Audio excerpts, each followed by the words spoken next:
Éclairage sur un sujet de l'actualité économique. Taux de change à l'indicatif à l'interbancaire et au parallèle. Cours des principaux minerais de la RDC. Indice des prix à la consommation. C'est dans Jeudi Économie, chaque jeudi à 14 h après les infos. Et sa rediffusion jeudi 20 h. Jeudi Économie, émission présentée par Eric Ambago. Bonjour chers auditeurs, bonjour chers téléspectateurs, bienvenue à votre magazine hebdomadaire Jeudi Économie. Vous connaissez les rubriques, taux de change à l'indicatif, à l'interbancaire et au parallèle. Vous aurez le cours des principales matières d'exportation du pays, le panel de la ménagère et un invité pour commenter un sujet de l'actualité économique. Commençons par le taux de change. Béro Matanda, bonjour. Bonjour Eric Ambago. Quelle est la parité aujourd'hui, franc congolais, principale devise étrangère ? La parité franc congolais principale devise étrangère à l'indicatif se présente comme suit. Un dollar américain vaut 2763,2346 francs congolais. Un euro équivaut à 2965,2107 francs congolais. Un franc CFA égale à 4,5204 francs congolais. Et un rand sud-africain vaut 145,9016 francs congolais. Eric, au marché parallèle, un dollar américain équivaut à 2780 francs congolais. Un euro vaut 2830 francs congolais et un franc CFA égale à 4 francs congolais.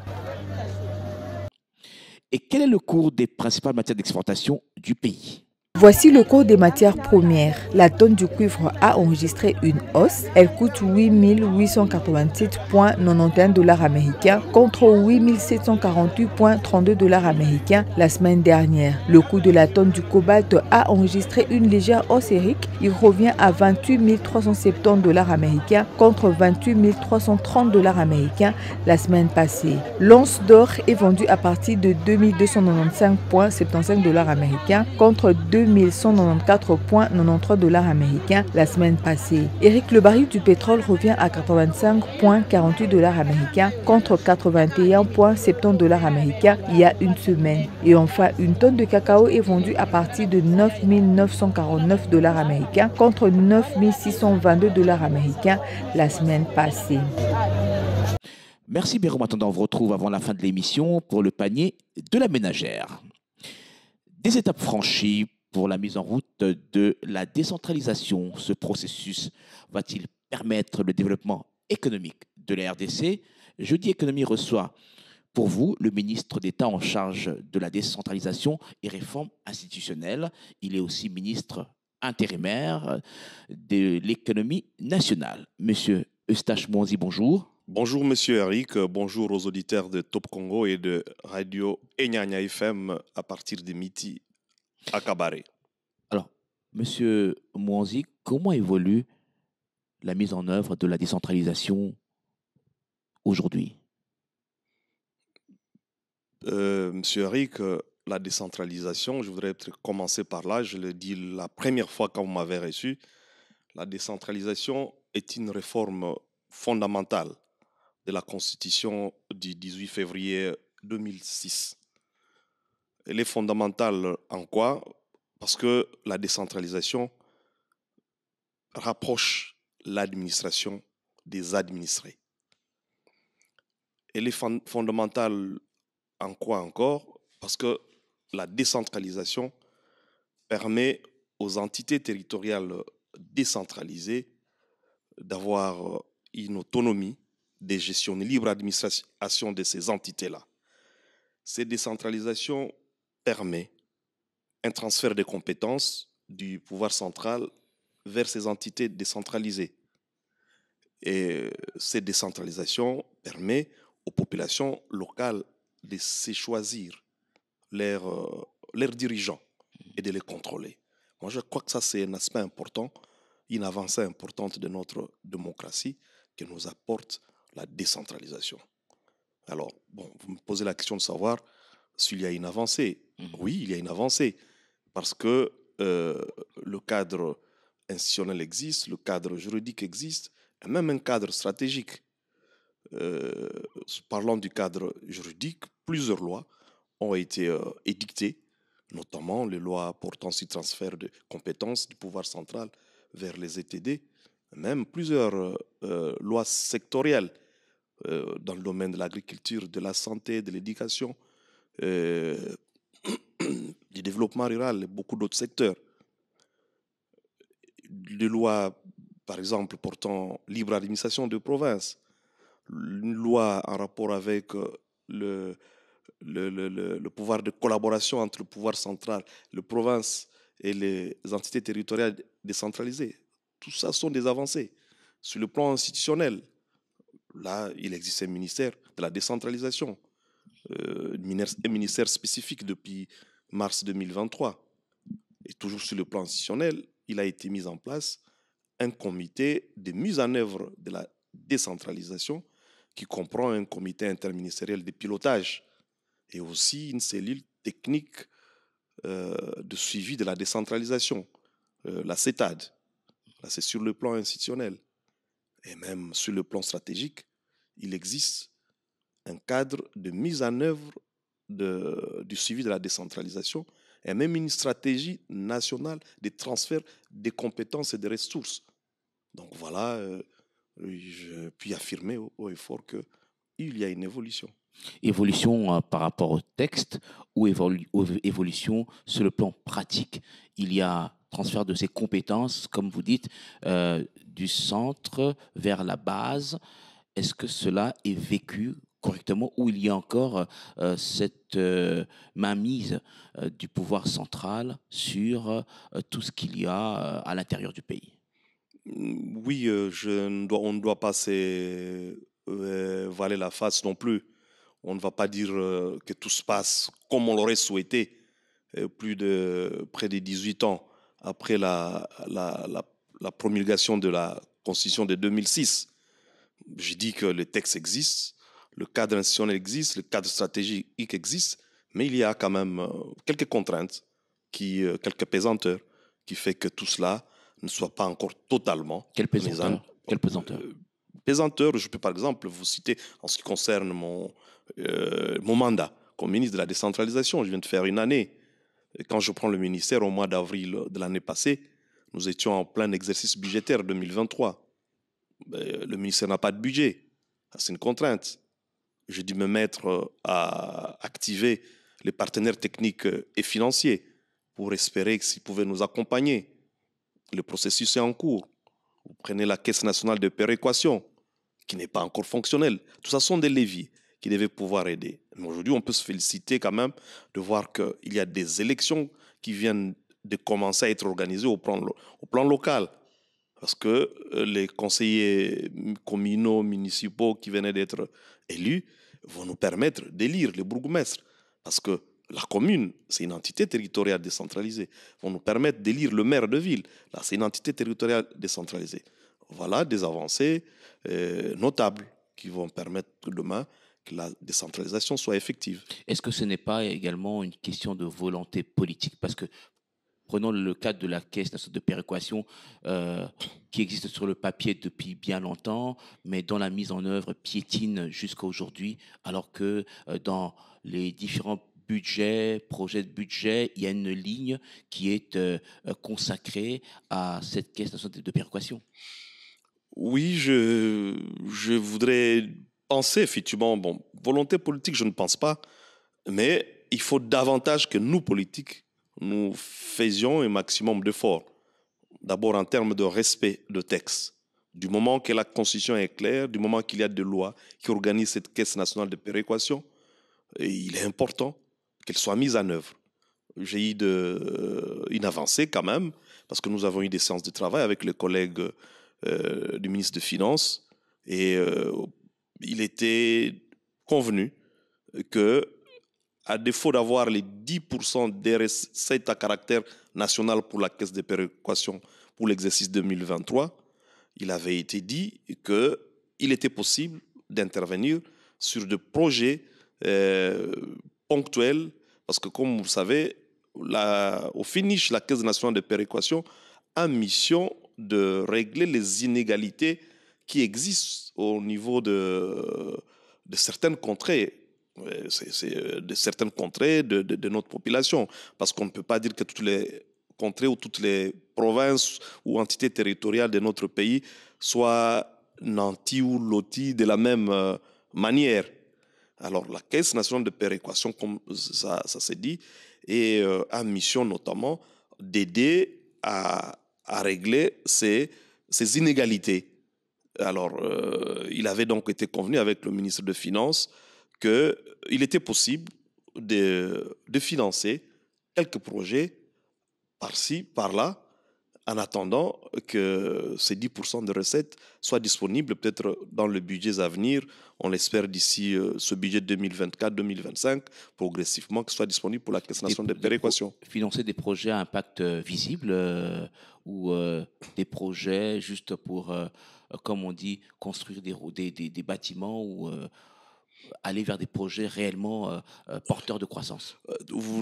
Des projets porteurs de croissance, effectivement, parce que c'est cela. Bon, un projet aussi à impact visible n'est pas moins un projet porteur de croissance. Mais effectivement, l'idéal, on devrait bien sûr commencer par des projets porteurs de croissance. Et il n'en manque pas, il y en a légion dans nos entités territoriales décentralisées. Et la caisse pourrait être opérationnelle vraiment quand... Quels sont les préalables pour que cette caisse soit véritablement entre en action? Du moment que les textes existent, logiquement, s'agissent les moyens à sa disposition. Nous en étions on a convenu avec le ministre des Finances et les responsables de la Caisse nationale de péréquation qu'il fallait d'abord, c'est important, renforcer les capacités des agents et des animateurs de ces services-là, de cette caisse. Et de cette manière-là, les choses devraient pouvoir démarrer comme il se doit. Alors, quels sont les obstacles que vous avez rencontrés justement dans la mise en œuvre de la décentralisation? Vous avez fait une année, vous avez rencontré quels obstacles notamment? Bon, je l'ai dit tout à l'heure, je parlais par exemple de l'obstacle lié au budget. Quand nous commençons, nous prenons les rênes du ministère, nous ne sommes pas budgétisés. Vous comprenez, quand il n'y a pas de budget, c'est assez compliqué. Bon, il y a aussi quand même, il faut le dire, un déficit d'appropriation et de compréhension de cette mise en œuvre de la décentralisation dans le chef de certains acteurs qui devaient aider à cela. Quels acteurs? Bon, le dirigeant au niveau du pouvoir central, au niveau de nos provinces, il est encore difficile à comprendre que les gens doivent accompagner cette mise en place. Ou alors votre plaidoyer n'était pas aussi convaincant et c'est ainsi que vous avez été quelque peu marginalisé? Marginalisé, non. Plaidoyer non convaincant non plus. Mais vous savez que la nature humaine est difficile à accepter tout de suite des réformes et les changements. De se séparer, parce que je l'ai dit, transfert des compétences. Se séparer de certaines compétences, ce n'est pas toujours évident tout de suite. Or, c'est important, or, c'est la loi, il faut que tout le monde s'aligne. Et aussi, cet esprit n'est pas... Parce que dans notre culture, cette culture n'est pas vouloir respecter le texte. Du moment que les textes sont là, logiquement, tout devrait aller normalement. Simple respect des textes, on dit partage de compétences. La Constitution prévoit quelles sont les compétences nationales, quelles sont les compétences dévolues aux provinces, quelles sont les compétences dévolues aux entités territoriales décentralisées. Tout est clair dans le texte. Je crois que nous devons cultiver cette culture de respect de nos textes. Alors, vous avez dit que vous avez évolué sans budget, mais votre budget était inclus à l'époque dans le budget de ce méga ministère de l'Intérieur et décentralisation. Pourquoi est-ce qu'on n'a pas retiré votre part dans ce budget pour vous permettre de fonctionner? Oui, logiquement, ça aurait dû se passer comme cela, mais ce n'est pas toujours un exercice assez facile du moment que le budget est déjà voté. On dit que c'est pour tel ministère, ce ministère n'existait pas, le ministère vient en cours de budget. C'est un exercice pas facile. Cela m'a été dit par les collègues du budget qui, logiquement, auraient dû s'exercer à cela. Mais comment vous avez fonctionné? Vous avez fonctionné sur base de quoi? Qu'est-ce qui vous a permis aujourd'hui de faire une année à la tête de ce ministère? Difficilement, on a fonctionné effectivement difficilement. Mais il est arrivé de temps en temps que le ministère du budget puisse résoudre des problèmes de manière exceptionnelle, comme on dit. Mais sinon, s'il fallait fonctionner de manière standard au regard du budget, le ministère n'avait pas de ligne budgétaire pour l'exercice 2023. Alors, à vous entendre parler, on a aussi l'impression, parce que quand vous dites, euh, il faut par exemple que les gens puissent se délester de certaines choses, se délester de certains pouvoirs, notamment en ce qui concerne la décentralisation. Est-ce que, au niveau du gouvernement, vos collègues ont assimilé cette notion qu'il faut absolument qu'on aille vers la décentralisation pour favoriser le développement économique du pays? Non, il n'est même pas question d'assimiler la notion. Les textes sont clairs. C'est le constituant qui a décidé de la décentralisation. Ça existe, c'est constitutionnel. Des textes existent. Les collègues ne peuvent pas ne pas les comprendre, mais comme on a dit au début, et encore que ce ne sont pas tous les collègues, généralement, c'est vrai, il y a des ministères sectoriels qui doivent aussi concourir à cette mise en œuvre de cette décentralisation. Je crois que ça devrait être compris par tout le monde. Et c'est un processus, j'espère, ça n'a pas été très bien compris par certains, parce que, bon, sûrement que vous reviendrez sur la question. Je ne vais pas vous précéder dans votre questionnement, j'imagine bien que vous y arriverez. Mais il va de soi que les textes sont clairs.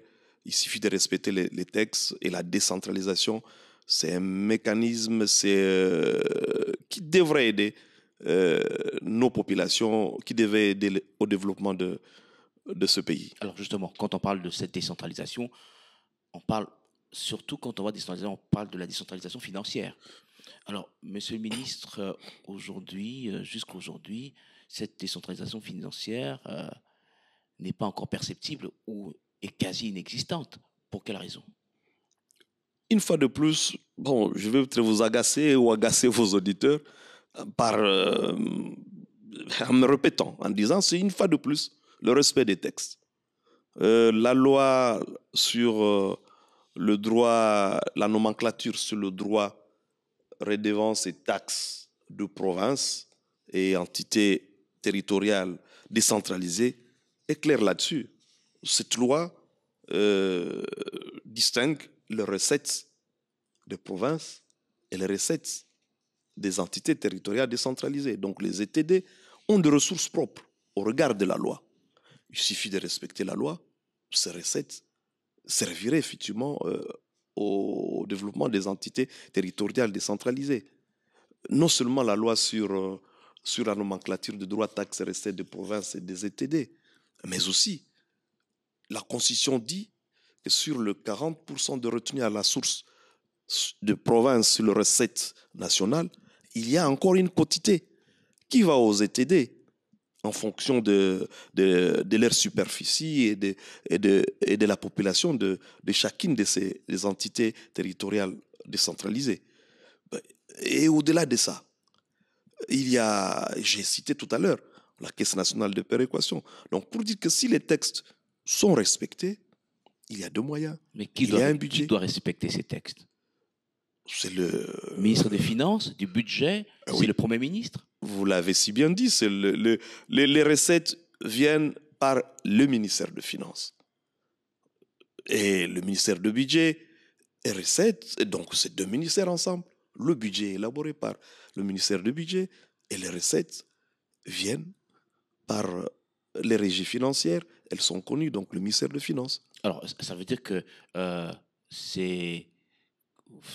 vos collègues ne sont pas conscients de l'impact de la décentralisation sur le développement du pays, parce qu'on peut dire que le développement part de la base. Si les choses se font bien au niveau de la base, ça va impacter sur le plan national. Oui, un développement à la base devrait forcément impacter sur le développement au niveau national. Bon, les collègues, je ne peux pas penser qu'ils le comprennent parfaitement bien, mais je m'imagine qu'il y a près de pesanteurs à leur niveau.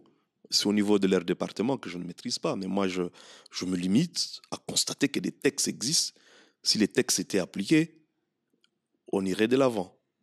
Parlant de cette, aujourd'hui, la rétrocession, au lieu de la retenue à la source, qui n'est jamais appliquée d'ailleurs, on parle de la rétrocession qui arrive au compte-gouttes dans les différentes provinces. Est-ce que vous comprenez ça? Comment vous expliquez cette façon de faire, puisqu'en fait, c'est le gouvernement central qui bloque le développement des provinces, étant donné que ces rétrocessions arrivent au compte-gouttes?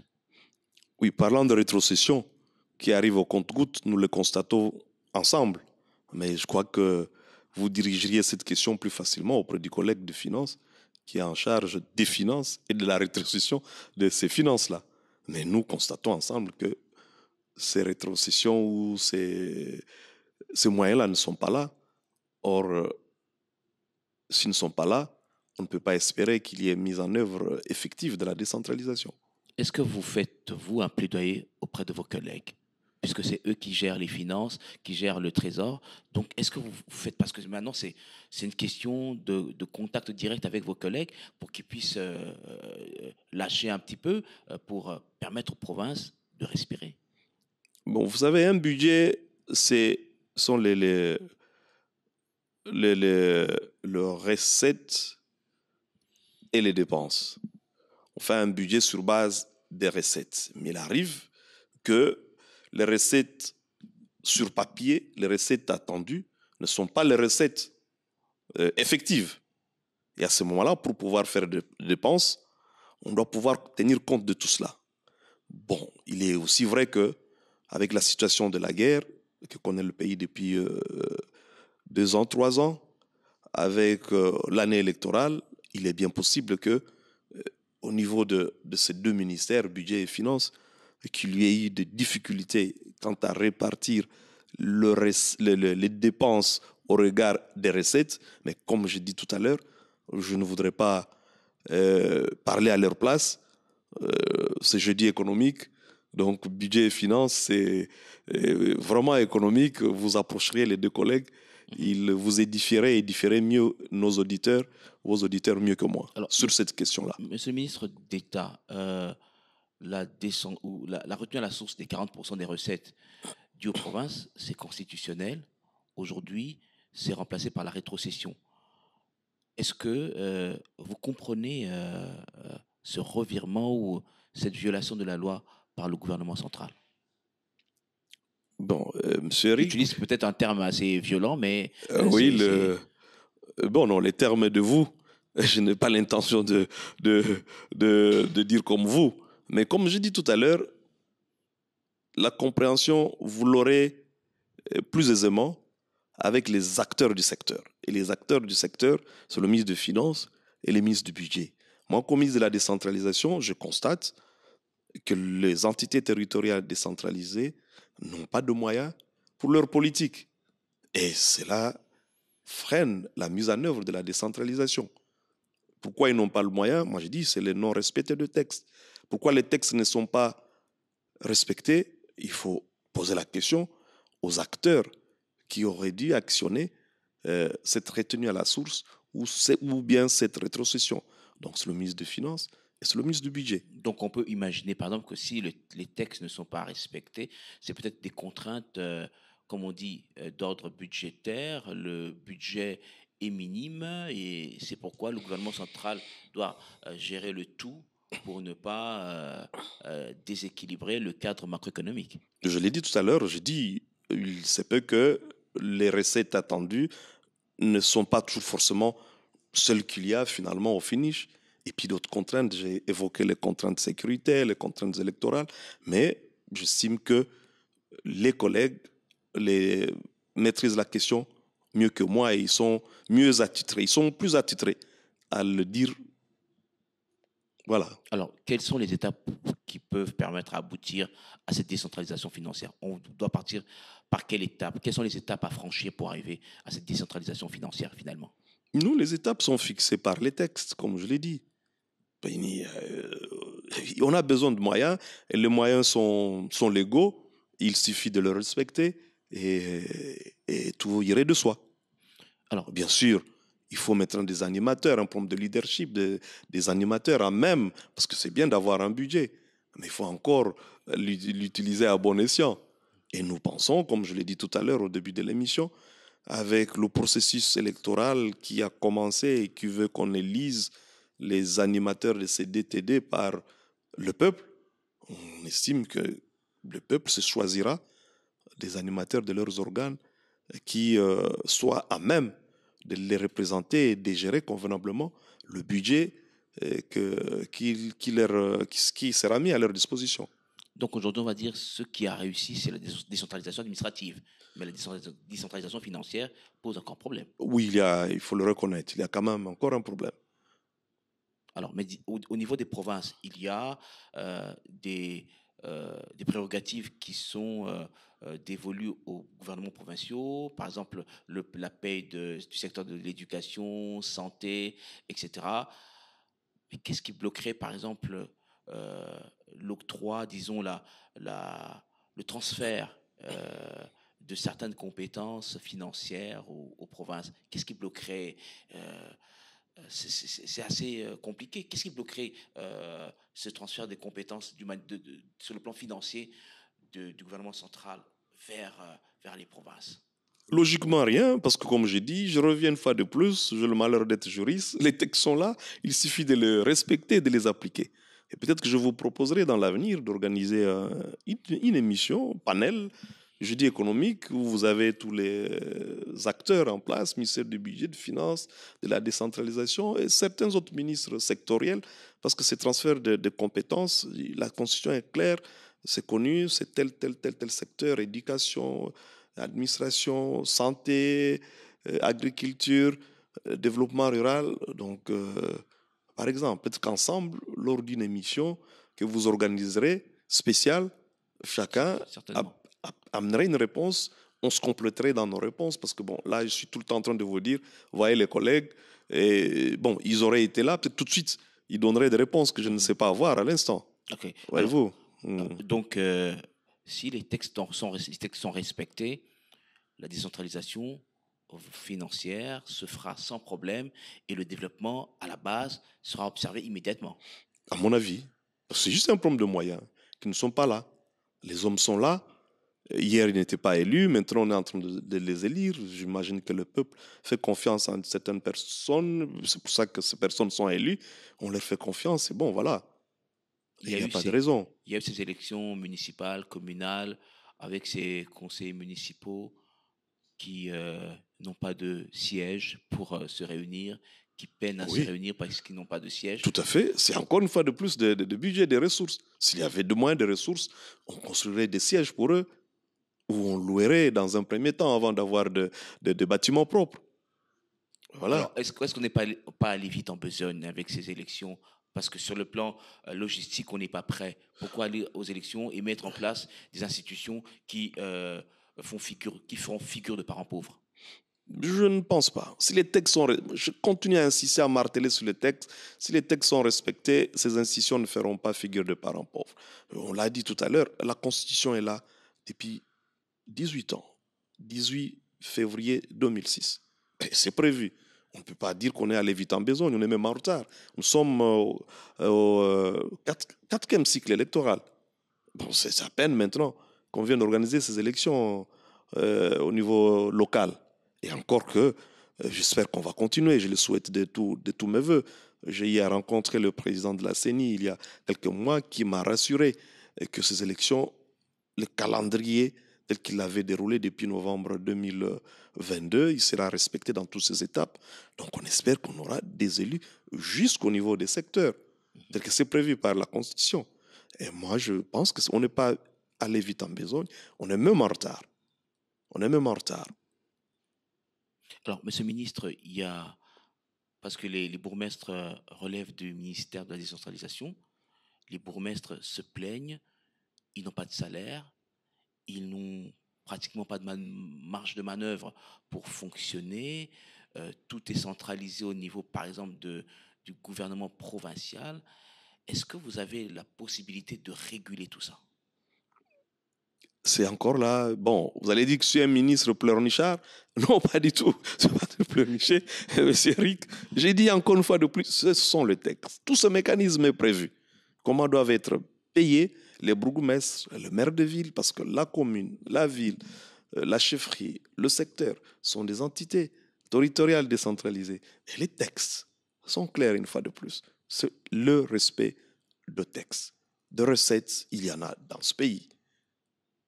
Il y en a. Nous avons des ressources à tous les niveaux. Et moi, je crois que si cette retenue à la source est faite, les provinces auront de moyens de quoi payer leurs administrés.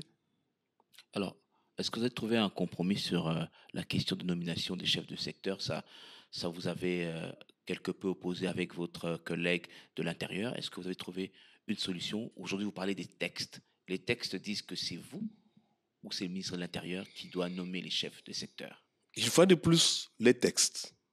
Moi, j'ai nommé les chefs de secteur parce que j'en avais plein pouvoir. Une fois de plus, le texte. La suite, la contradiction, il faut la poser aux collègues de l'Intérieur. Moi, j'ai fait lecture de textes. Et j'insiste, vous voyez, au cours de cette émission, je reviens tout le temps, respect des textes. Mon arrêté est clair et sans équivoque. Maintenant, son exécution sur terrain, c'est autre chose. Ce sont le gouverneur de province qui doivent aussi respecter le texte. Bon, l'arrêté a été exécuté dans certaines provinces, ça traîne d'être exécuté dans d'autres. Et encore que nous sommes en train d'aller aux élections des chefs de secteur, comme je l'ai dit.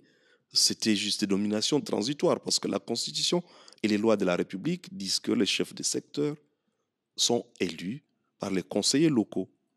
Or, le calendrier électoral que j'ai évoqué tout à l'heure prévoit l'élection des chefs, des conseillers locaux et des chefs de secteur.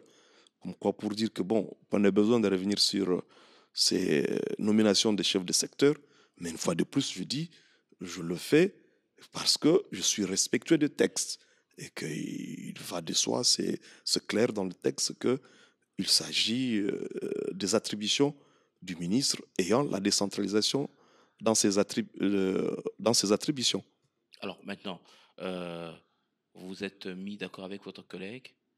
Il a compris votre démarche ou vous êtes toujours opposé dans la compréhension des textes du pays? Non, opposé, je ne voudrais pas dire de cette manière-là. Il n'y a jamais eu opposition. Il y a eu juste compréhension des textes. Et moi, je vous dis que moi, j'ai compris les textes et j'ai appliqué les textes. Si lui n'a pas compris, je ne sais pas, je vous remercie de l'approcher et lui poser la question. Mais moi, je vous dis, moi, j'ai compris les textes et j'ai appliqué le texte. Il n'y a jamais eu opposition. Il y a eu interprétation de textes. Et moi, je les ai interprétés tels qu'ils doivent être, même pas interprétés, je les ai lus et compris tels que ça devrait être compris. Et j'ai agi en conséquence. Alors, la crise observée, on va dire comme ça, nous, on va dire peut-être la crise observée entre vous et votre collègue de l'Intérieur, est-ce que ça ne pousse pas à fusionner carrément les deux ministères, ministère de l'Intérieur et décentralisation, parce qu'apparemment, vos attributions se croisent? Oui, les attributions peuvent se croiser. Il ne s'agit pas seulement du ministère de l'Intérieur et de la décentralisation. Le gouvernement, c'est un tout. Il y a des questions transversales. Les secteurs se complètent. Il n'y a pas un ministère qui fonctionne de lui-même. Les ministères se complètent. Mais c'est, une fois de plus, les textes. Et le texte fondamental par rapport au fonctionnement du gouvernement, c'est toujours une ordonnance portant attribution, fonctionnement et attribution des ministères. Du moment que ces textes sont clairs, il ne devrait pas y avoir confusion possible. Que le ministère soit fusionné avec un autre ministère. Et même là aussi, ça ne devrait pas être un problème. Parce que les attributions, ce sont les textes qui clarifient les attributions. Mais je voudrais penser qu'en faisant de la décentralisation un ministère spécifique, un ministère autonome à part entière, c'est un pas, c'est aider cette décentralisation. Parce que quand il y a plusieurs secteurs dans un seul ministère, il arrive par moment que l'animateur de ce ministère pense que la priorité, c'est dans tel secteur et non dans un autre. Mais pour ma part, je pense la décentralisation étant une réforme importante qui devrait aider au développement de notre pays, il aurait été bon, comme maintenant là, que ça soit un ministère vraiment spécifique, autonome. Est-ce que la décentralisation, c'est le processus à suivre pour que le Congo soit développé, le Congo 2 345 409 km²? Je le pense. Je pense vraiment qu'il est important que la décentralisation peut aider à cela. Pourquoi? Je l'ai dit encore au début de l'émission. La décentralisation rapproche les administrés de l'administration. Je viens de vous le dire. Ils auront l'occasion, avec la décentralisation et les élections à venir, on élit les dirigeants locaux dans nos chefferies, dans nos secteurs. On élit les dirigeants. Et quand on est élu, on a un droit, on est contraint à la redevabilité. Vous devez rendre compte au peuple que d'être nommé. Quand vous êtes nommé, généralement, on se dit, j'ai plutôt compte à rendre à celui qui m'a nommé. Très souvent, dans les mentalités de beaucoup de nos dirigeants. Mais quand on est élu, on doit rendre compte au peuple. Le fait de rendre compte au peuple, le fait d'être élu, c'est déjà un aspect important. Le fait qu'il y ait transfert de compétences, le pays est très grand, dimension continentale, vous venez de le dire. Le fait d'avoir des compétences qui quittent le pouvoir central vers les provinces, ça aussi c'est important. On sait avoir des solutions localement aux problèmes locaux. Le fait d'avoir des ressources propres, d'avoir une autonomie financière, administrative, ça c'est important. Que de dépendre des chefs-lieux de province, de dépendre de Kinshasa, quelqu'un qui est dans une chefferie dans le fin fond de la Mongala, on sait résoudre localement les problèmes.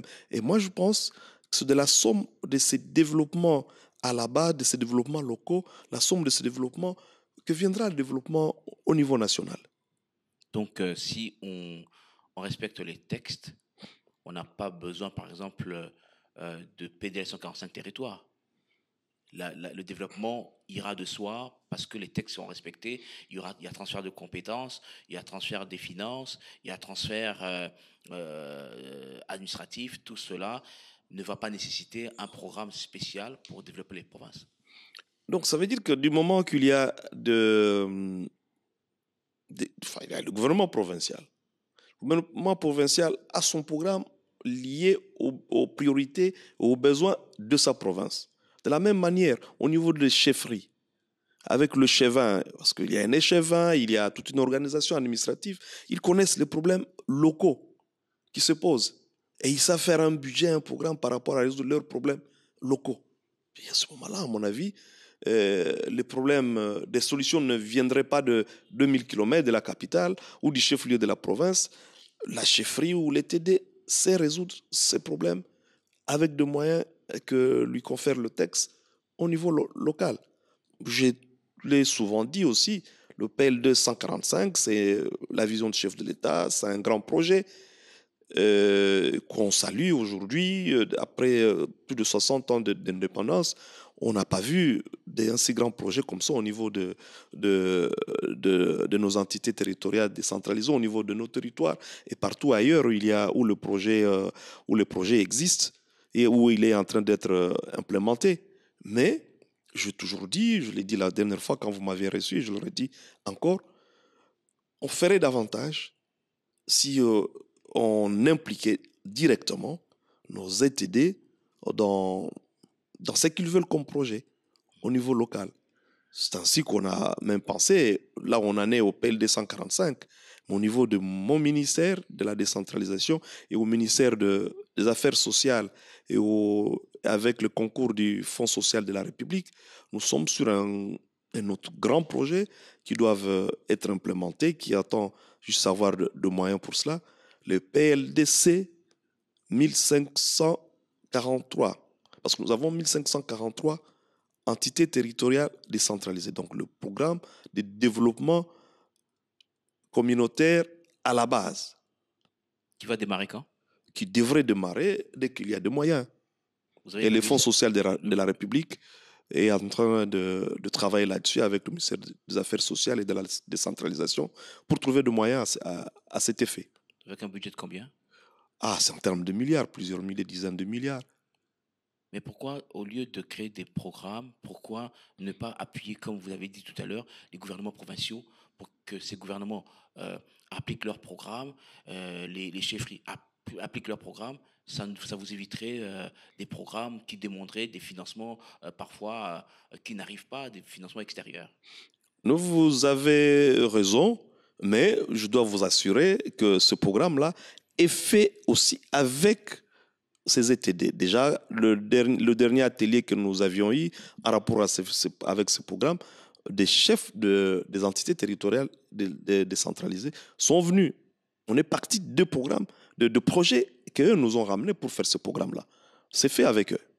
Alors, ce programme-là, la décentralisation va impacter de manière, on va dire, significative le budget de l'État? Bon, il impactera le budget quand effectivement on prendra en compte. Parce que comme je l'ai dit, les budgets sont les recettes et les dépenses. Et ces recettes-là se collectent au niveau national, au niveau de province et au niveau des ETD. Quand les textes qui nous régissent permettront à ce que les provinces et les ETD puissent avoir les quotités qui leur sont dues, il y a des projets au niveau local qui pourront être développés, des échanges internes entre entités territoriales décentralisées, de production locale qui peuvent être faites. Et à ce moment-là, si dans l'entretemps, on améliore les infrastructures de transport et énergétique, il va de soi que cette production locale va impacter le budget national. Imaginez que chaque province a ses spécificités, même ne serait-ce que sur le plan agricole. Mais nous produisons des tonnes et des tonnes de mangue ou de bananes dans plusieurs contrées autour de la ville de Kinshasa. Mais ces productions pourrissent là où elles sont produites, faute d'infrastructures routières qui peuvent les aider à les acheminer ici. Ces productions pourrissent, faute d'infrastructures énergétiques, parce qu'on pouvait transformer localement ces productions-là. Voyez-vous? Donc il y a tous ces aspects-là qui fait que présentement la décentralisation ou les ETD ne contribuent pas significativement au budget national parce que au niveau d'elles-mêmes, elles n'ont pas de moyens, de ressources pour pouvoir produire localement ou transformer localement ou relier les ETD entre eux par des infrastructures. Tout ça passe par quoi pour y arriver? On respecte les textes, mais il faut également un programme ou un budget pour appuyer tout ce que vous venez de dire. Non, le budget existe. Parce qu'on élabore les budgets que ce soit au niveau provincial, que ce soit au niveau local ou au niveau national. Les budgets sont élaborés chaque fois. Mais ce sont les ressources, le moyen. Et ces ressources-là existent aussi parce que les textes sont clairs. Une fois de plus, je vais marteler là-dessus autant que je le peux pour que les auditeurs les comprennent. Ce sont les textes. Si il y a retenu à la source, si les ressources sont rétrocédées aux provinces et aux ETD, il y aura développement à la base. Je rappelle que notre invité, c'est le ministre d'État, ministre en charge de la décentralisation, réforme institutionnelle. Il est également ministre intérimaire en charge de l'économie. Monsieur Eustache Mondi, avec vous, nous allons suivre le panel de la ménagère avec Béro Matanda. Les prix des denrées alimentaires de première nécessité sont fixés de la manière suivante. Un sac de semoule de 25 kg varie entre 46 et 56 000 francs congolais. Celui de riz de 25 kg coûte 75 000 francs. La mesurette ou copo revient à 2 000 francs congolais. Un seau de cossette de manioc coûte 17 000 francs. Une mesurette ou copo des haricots varie entre 2 500 et 4 500 francs congolais. Un sac de maïs est vendu à partir de 100 000 francs. La mesurette ou écolo varie entre 1 700 et 4 000 francs congolais, c'est selon la grandeur.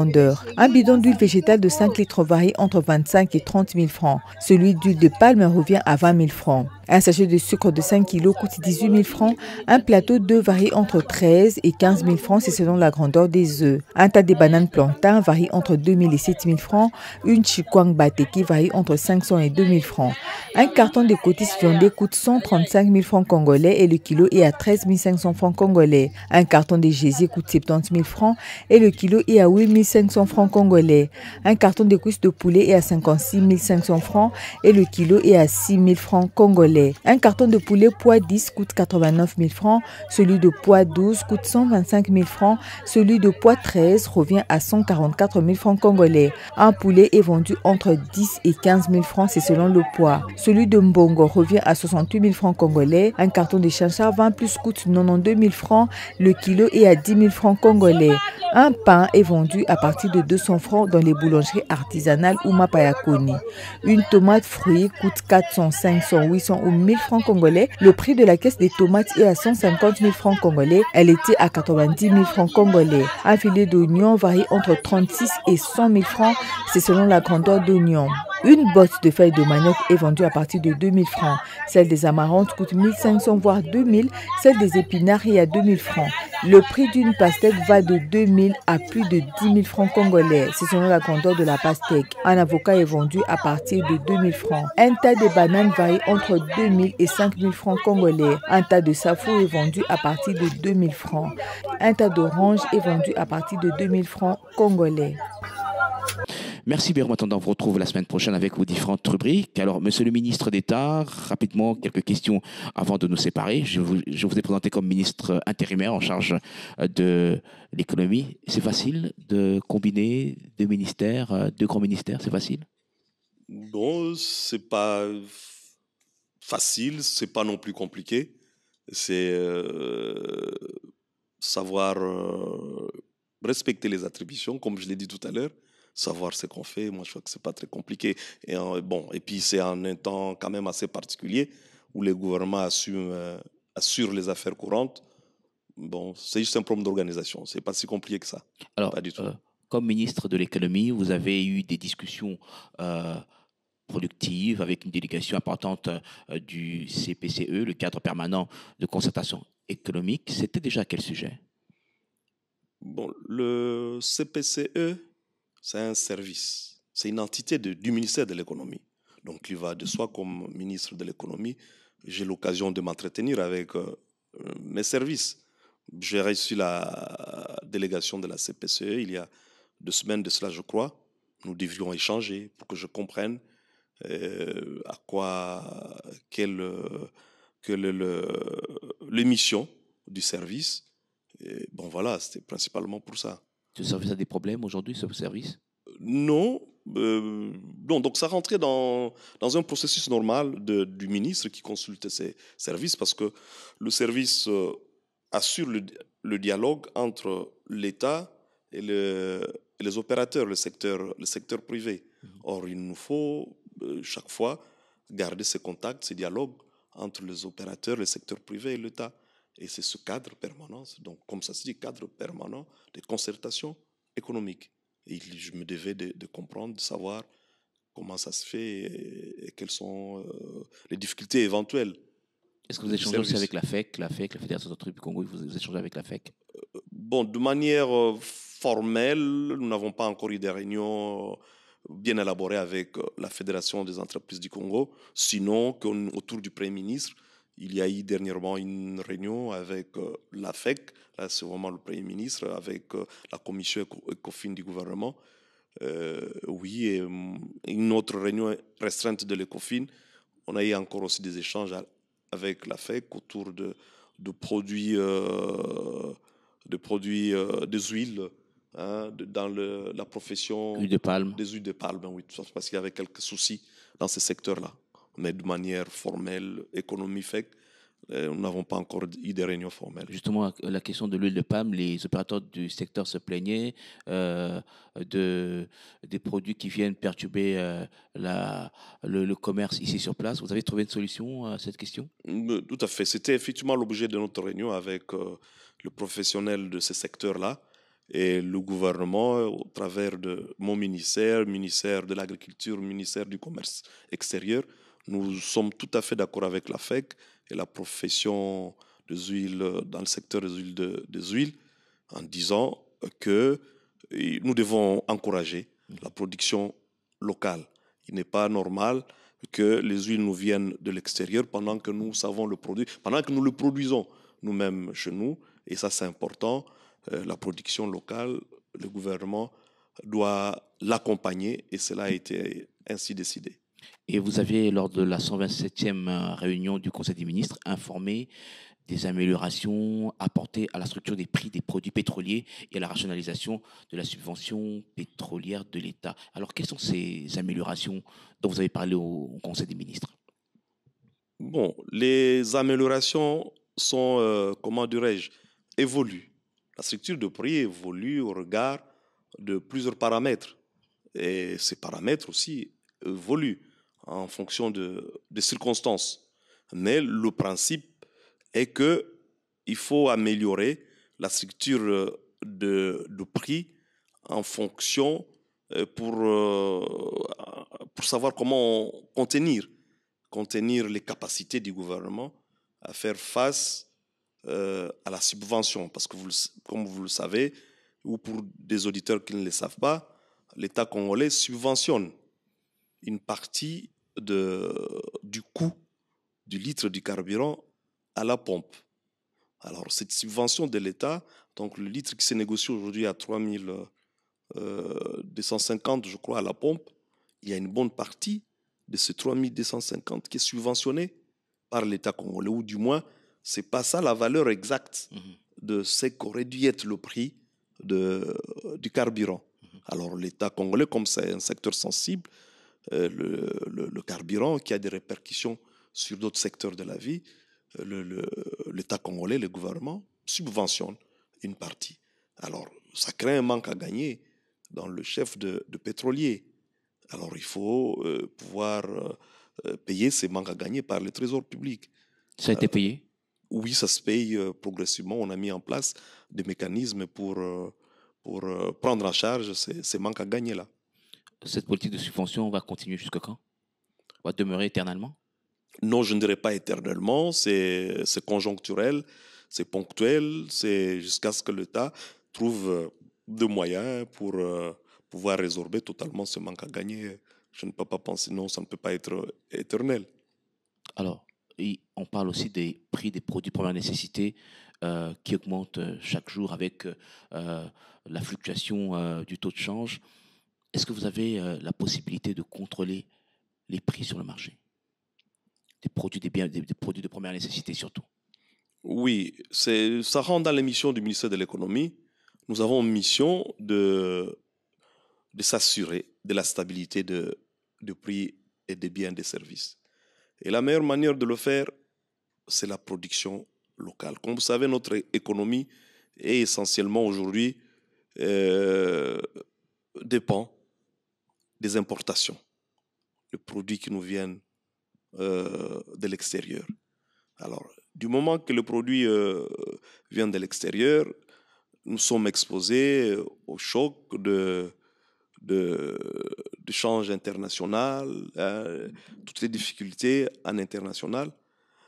C'est pour cela que nous pensons que le gouvernement s'y emploie de mettre en place deux mécanismes pour encourager la production locale. Et quand on produit localement, à ce moment-là, on est à l'abri de toutes ces difficultés pouvant nous venir de ce choc du marché international. Et le gouvernement s'y emploie, vous l'avez appris, dans le souci de la diversification de notre économie.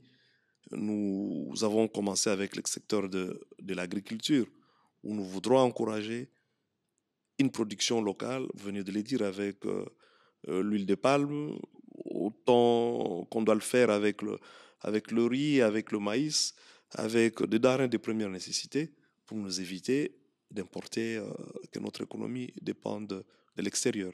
Le problème à l'époque, on avait parlé de problème de chinchard qui était importé de Namibie. On a abandonné cet achat de quotas de pêche en Namibie, des chinchards. On n'en parle plus? Non, nous avions un quota, effectivement, l'année dernière. La saison, c'était lié à une saison au niveau de la Namibie. Du moment que c'est un quota qui était déjà payé, les quotas devraient être livrés parce qu'on ne devrait pas abandonner parce que l'argent a été payé par le Trésor public.